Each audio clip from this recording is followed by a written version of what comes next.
This Nintendo Switch won't turn on, and we're gonna try and fix that. Welcome back to the channel. My name's Justin, and I try to fix broken electronics. Let's see if we can fix this no power Nintendo Switch. I bought this Switch off eBay, and it doesn't want to power on. They mentioned that it might be the charge port that looks damaged, so we're gonna take a look at that first. But otherwise, it's in decent condition, not spectacular, but the screen, it's got some scratches on it, which is to be expected for a Switch in this state. This is a little flap is a little busted, but maybe we can fix that. No game in here, but let's check. Let's see. Oh, we do have a SD card. 256 gigabyte SD card. So, hey, that's cool. Well, that's a little bonus. We'll always take that. First thing to do though, since they did mention the charge port, I'm not gonna plug it in and see if I can get it to start up without putting it under the scope and checking that out and make sure it's not damaged. Check out this charge port. If I can get it focused. Okay, so yeah, no point trying to plug this in because that charge port is mangled, and wow, it is mangled horribly. Yeah, pins crossing every which way. Look at that. The other side, hey, look at that. That's not bad. That's a good side. But this, horrible. So this is gonna have to come off. And a really unfortunate part is that, you know, we just have to hope that this didn't short anything that shouldn't be shorted and blow another chip. Probably happened, probably blew something, but we're gonna hope that it didn't blow anything important that makes it unable to be fixed. But first thing to do is to get this apart. All right, and here is our board out with a busted up port. So we're gonna put this here, and I'm going to actually slide this out the way. And we're gonna put this back here so we can take a look at it. Let's turn this light off. I don't think we need it. Okay, so the thing to do is to get this port off and get a new port put back on. And now, full disclosure, it's been a minute since I've done any work on a Nintendo Switch, so we're gonna be careful. We're gonna come in and put some leaded solder in here to help lower the melting temperature of these legs.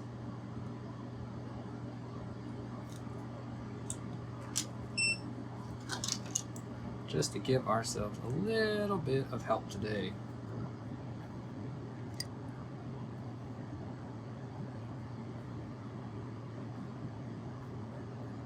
Okay. That should help us out. And whether or not we need it, I'm just gonna add some around here for now. I'm not gonna put any leaded solder on there for now.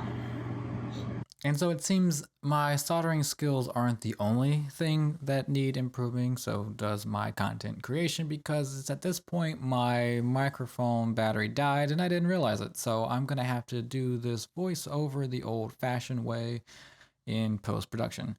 So here we go. I also added some leaded solder to the other side of that port just to help it all flow better and bring that melting temperature down. Then I come in with my hot air station underneath the port to get it all melted and lift the port off. I think I had my Atten hot air station set at about 440 degrees Celsius with a 40% airflow. I think a little bit hotter probably would have helped get that port off quicker. I personally like to add leaded solder to the replacement port. I think it just helps me ensure that it makes a good connection, especially on those underside pins that you can't see and you can't tell until you plug it in and it either charges both directions or it doesn't. So that's what I do in this case. You don't have to if you're much better at this than I am. You can plop it on there without even like putting any solder on those pins at all. So I've seen plenty of people do that, but this is the technique I use and it seems to work for me for the most part. So on my first attempt, and yes, this is my first attempt, I wanted to try putting the port on without removing the solder in the leg holes because it's time saving if you can get it done right. Unfortunately, as I heat up the board and I put the charging port on, the plastic in the port melts and the pins get crossed and this port just completely gets mangled in the process, and it becomes, damaged to the point that I can't use it. So it looks like it's good, and then I don't know, I didn't have it on there for very long, but maybe the temperature was just a little too high for this port, and yeah, I ruined it. So that port had to come off and I needed to find a new one. So for my second attempt, I decided to go with the more time-intensive method and use my solder wick to remove the solder from the leg holes. And that just allows the port to sit down in place before I even bring the hot air station in, and makes it, a little bit easier. You don't have to be as, quick with your hands and your tweezers to get the port on there. I think there's a little bit less risk of melting the port in that case. You just have to make sure that you get the solder fully removed from the leg hole so that the port will sit down properly.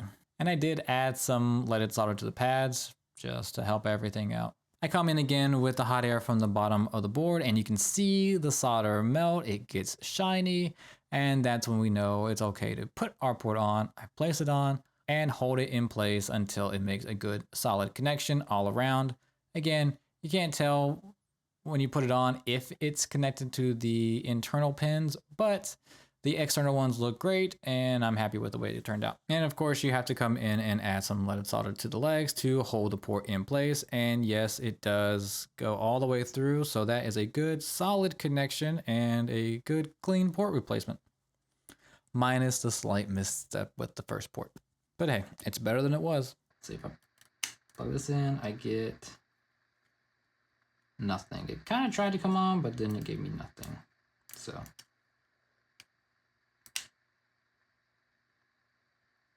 about this way? No, same thing. Pops on for a hot second, but then nothing. Usually it would do something, right? Pop up and say if there was any kind of voltage at all. So we have the port on, and we also found a short on M92. Put our probes in continuity mode, and we can tell this cap is shorted and this right here is shorted. Now the interesting thing is I discovered that one of these pins down here is not giving me the correct diode reading. So in diode mode, it's giving me this one right here, 1.9 is what I'm getting from it, 1.9. And then I discovered that that point actually coincides with up here, this point. So I'm hoping when I remove M92 that it might fix up what's going on with this pin down here, and then I won't have to change out the port again, though there's a chance that it's still not, properly connected. It looks pretty good on this side, so it should work one way. It might not work the other way. In that case, I will have to reflow it, but first thing we need to do is get M92 off. All right, add in some flux. Around it.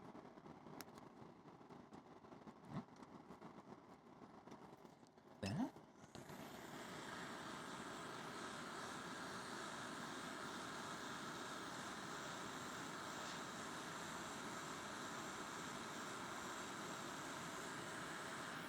okay.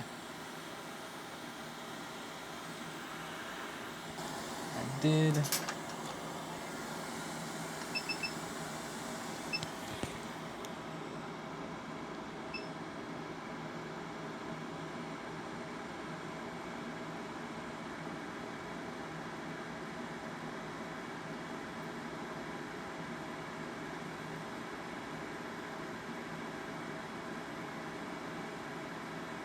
There we go. Fixed that cap clean up these pads, clear out these little bridges. Yeah, a little bit of. Give me a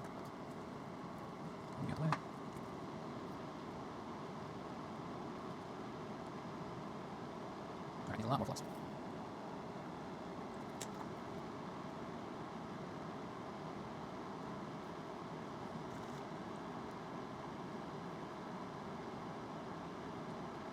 Fine.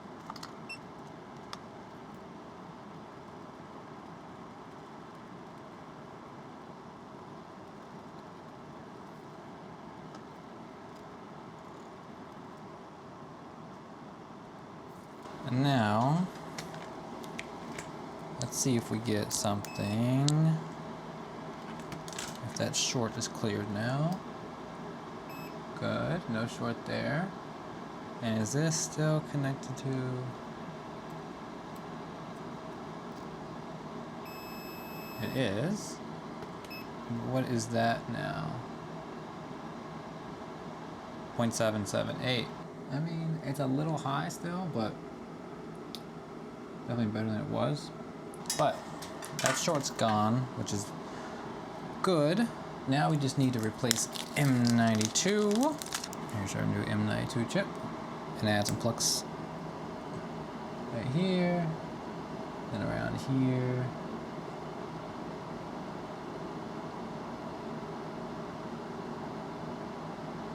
Just a little bit to get it going, and then I'm gonna come in with my hot air, drop that chip on, hopefully.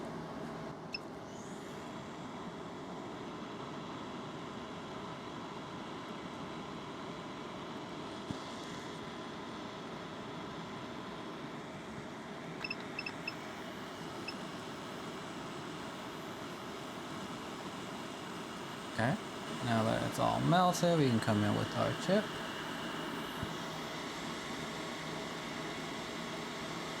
Alright, and it's on there. Add some more flux around it.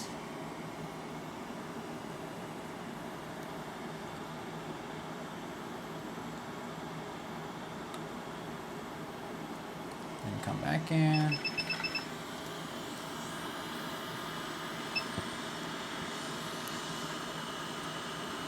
Hopefully it'll settle in.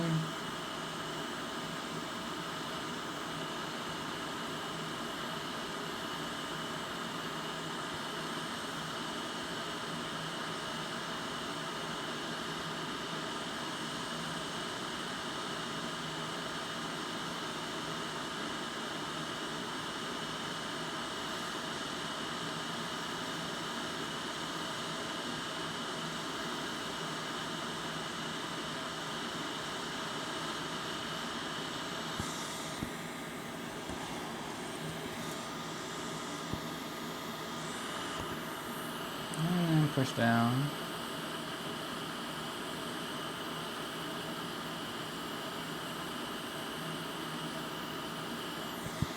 There we go.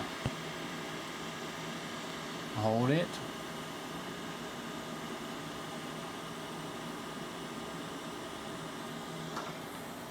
Now, let's see how we look here.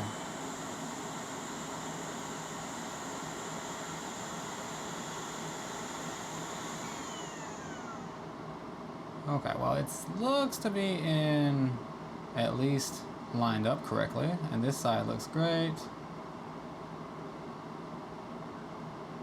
But I don't think I held it down well enough.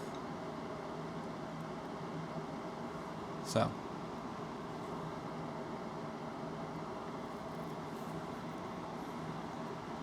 let's find our bigger, heavier duty ones. And we'll do this right here.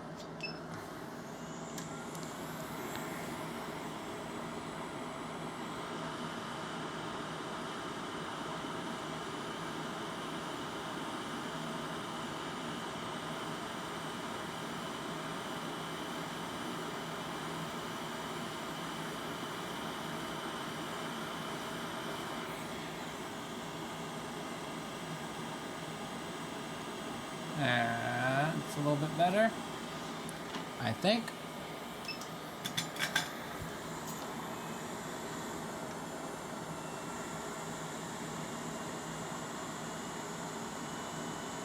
Yeah.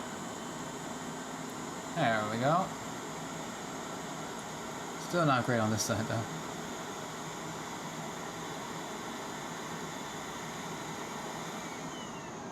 And still not great on this side. But maybe here we can come in with our soldering iron, and that'll maybe help us out here. These things are pretty resilient, not gonna lie.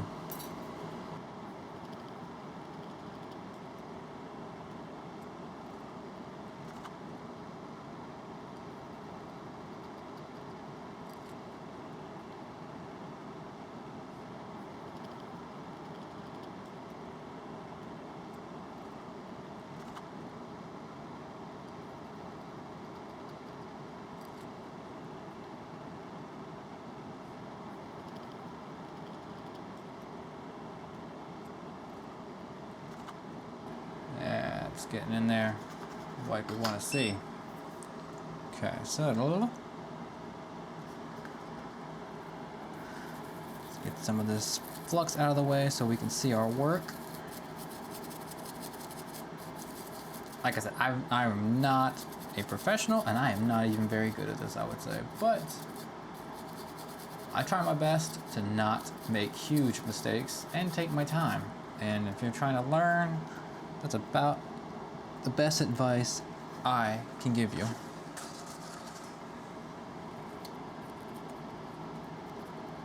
Take your time. Don't try and rush it. Don't try and be perfect. It's a little off, but you can tell it's making the connection because you can see here how the solder is kind of like going towards it, so it's all flowing into the right direction, so it's all making a good connection. Now, how confident am I that this is going to be fix the problem? No, still a little worried. Looks like we're connected all the way around now. Yeah, you can see that they're all climbing up towards the chip.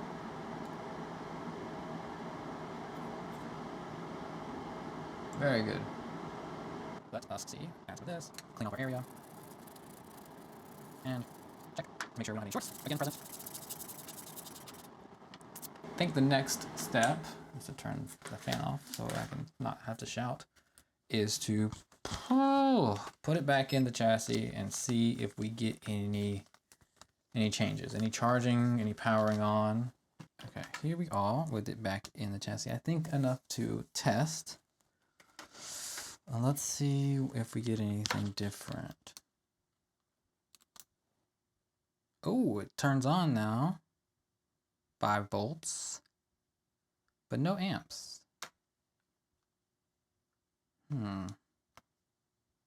So it's not actually charging. Okay. But at least it does come on with this. Wasn't doing that before. What about this way?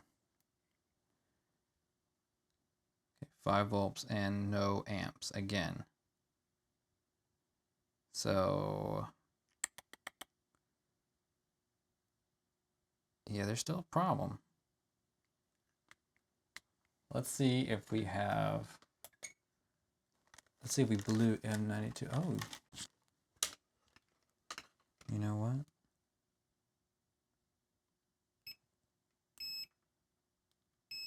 Those are all, that's not good. All right. I'm taking some real fast. All good. Yep.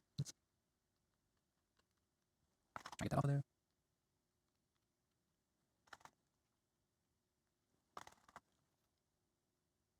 Yeah, that didn't show up.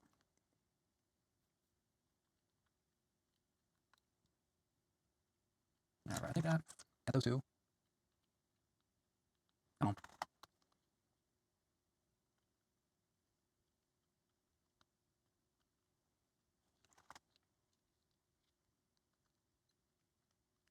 That above.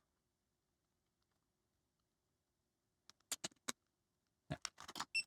Does that clear that up? Yeah. All right, well, that is going to give you an issue. So Maybe that gave us an issue. Hopefully it didn't mess up the chip. Oh, there's a lesson for you. Check your work.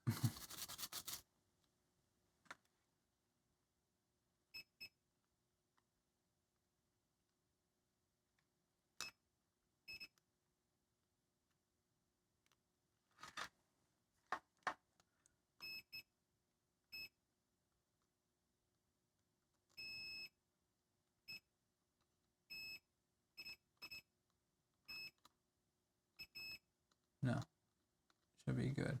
Okay. Let's see if there's any difference now. 15 volts, that's what we're looking for. Okay, 1 amp, 0.1 amps. Okay, so that needs to bump up to like 400 milliamps because it's likely a dead battery. We'll see if it bumps up to 400 milliamps, and if and when it does, we'll see if it turns on. But that's very good progress, 15 amps. Interesting that those 3 caps being bridged would give you 5 amps, but no, or 5 volts, but no amperage draw. So interesting. Let's try reversed. Does it do anything reversed? It'll tell us if that port's in there properly. So 15 volts. Oh, it's already got a light. Look at that. Even though it's not bumped up, it's still giving me the charge symbol. So this is charging and it looks to be working. All right. That's awesome. Oh, it's been a minute since I actually, had a successful switch repair. So we're going to keep it charging for a bit and just test it out and make sure it's all working good. Ah, that's so awesome. I'm so excited. So it was just a charge port being mangled and it blew something in M92, which seems to happen so often with these switches. I don't understand what it is, if it's plopping it into the docking station or what causes those ports to, the pins inside the ports to just bend and crumble. It's just so really unfortunate that it's so tied to the main. I mean, it has to be, but it's, at the end of the day, it's not the worst repair if it shorts something and then it fries M92. It's better than it frying, the main Tegra chip, because at least it's still repairable. If you lose that, you're gonna have to find it from a donor board, which is a lot more expensive. You can't just replace the processor, but you can just replace the M92. And in fact, you can replace the M92 if you're not that experienced, as I just kind of showed. It wasn't the cleanest, it wasn't the smoothest repair, it wasn't the smoothest, replacement of M92. Had some issues, dislodged a capacitor, bridged some other capacitors, had to go around it a couple times, but at the end of the day, that's installed and it's working. So, hey, I'm happy. All right, so we are up to 600 milliamps charging, and it does turn on, as you can see here. Touchscreen works. Everything looks, Grand Theft Auto, the definitive edition. I don't think those are very good on the Switch, or in general, but hey, that's cool. Pokemon Scarlet, some good games on here. I don't know if they can be played, but whatever. That's awesome. I am so excited that I actually fixed that switch. It wasn't that big of a repair. I mean, it was a USB-C port and M92, which are 2 common issues with the switch, but it's always nice to get that win and not have any of the other components be destroyed. Also, no BQ, no P13, no other max IC. So, and nothing nearly as complicated as processor needing to be reflowed. So all in all, it's pretty straightforward, simple. Saw that the USB-C was destroyed, change that out. Notice the short on M92, change that out. It was a little bit difficult, as it always is for me, because I'm so, unexperienced with this. I've changed maybe 10 M92 chips in my life around, trying to calculate it in my head, maybe 15.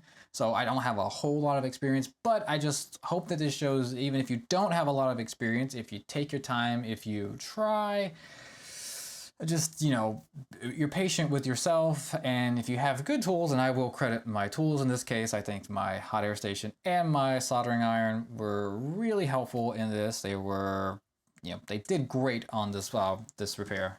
So I'm excited. I hope you enjoy this video. I hope you learned something useful from it, and you know, maybe you have a switch that you want to give a try.